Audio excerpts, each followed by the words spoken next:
What secrets can you disclose after the non-disclosure agreement ends? The cupcake shop I used to work for claimed everything was homemade, but used Pillsbury cake mix as a base.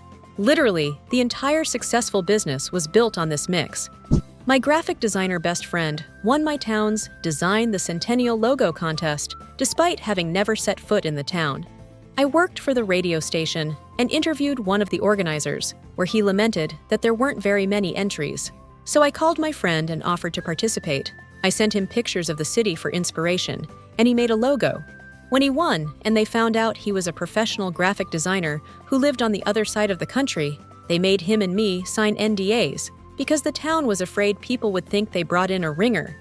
I dug up some ancient bones, gold, and Mycenaean tombs. I couldn't discuss the finds until the institution who ran the archaeological dig could publish the data. You can read about it here. Your like and subscription will really help my channel.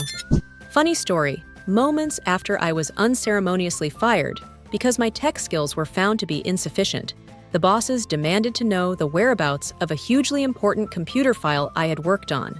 I refused to help them and cited the exact language of the NDA I was compelled to sign. I am prohibited from disclosing details of my employment with anyone, including past and current employees of the company, but now I can disclose the truth. I had no clue where to find their damn computer file because I suck with computers. McDonald's made me sign a NDA regarding a robbery that took place during a graveyard shift. I was the manager, and they made me take a damn polygraph test because they thought my ex and I were involved. Due to the simple fact that I had stopped by that day to pick up some documents, I was forced to sign an NDA. I was a contractor for NASA. I still fully support the agency, but I was extremely bugged when I learned that each separate NASA center, e.g. JPL, Kennedy, Ames, hides many of its inventions and breakthroughs from the other centers, so that when HQ is ready to assign a big mission to one center, they have a better chance to compete over the others for resources. The disadvantage is that there is duplication of effort. Sometimes years of work go down the drain when another center does the same thing faster. My perspective was, you all work for NASA, share knowledge, collaborate. I was frequently ordered to tone down anything revealing when speaking to other centers. I worked at a small bakery in New York City when I was younger. Every morning, the bakery would take their day-old cupcakes and deliver them to a tour company that did Sex and the City tours. The tour company would pass our cupcakes off as cupcakes from Magnolia, which is a much more expensive bakery. I worked in a famous gym, and in the showers there was yellow shampoo and blue body wash in pump dispensers. I found out that the only difference between the two soaps was the color. I worked at the zoo, and now I can share some stories. A few baboons escaped. Zookeepers had to shoot one and tranquilize the others. Supervisor told me, "You would be fired immediately if you called the press." One day, electricity failed, so the polar bears and wolves were able to break out of their compounds.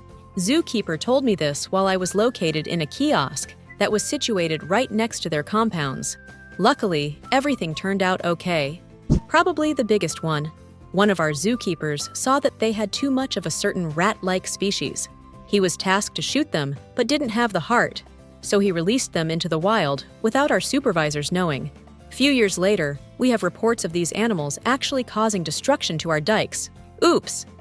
I had to sign an NDA to work at this tech company, and I'm still waiting to accidentally overhear something cool so I can feel special for knowing something important, but being legally barred from disclosing it. I used to do data analysis of revenue management for some big companies. Many companies have no clue about their data or their revenue streams. I'm talking several $1 million of revenue disappearing in the pipeline, and no one knowing what happened with it, or even caring really. All the companies cared about if the amount of money they have at the end of the year is higher than at the beginning, and anything that happens in between is inconsequential. My advice and objections were ignored. The boss simply told me to carry out the client's request. Eventually, I became disillusioned and just did meaningless analysis for a 6-figure salary. Nobody wants to understand anything. Only 10% of people actually work. Most of our economy is held together by duct tape and wishful thinking. In the IT world, it is often that the piece of internal software or system that gives your company an edge is not quite as huge a deal as it seems. Often, it is not much more than a couple of technologies mashed together to automate things in a way nobody else is doing yet. and those things are fiercely guarded. I had cases where people saw stuff in action and tried to replicate it, but could not, because they were missing just one small piece. That's why NDAs are very important in this area. Your like and subscription will really help my channel. Thanks a lot for your donations.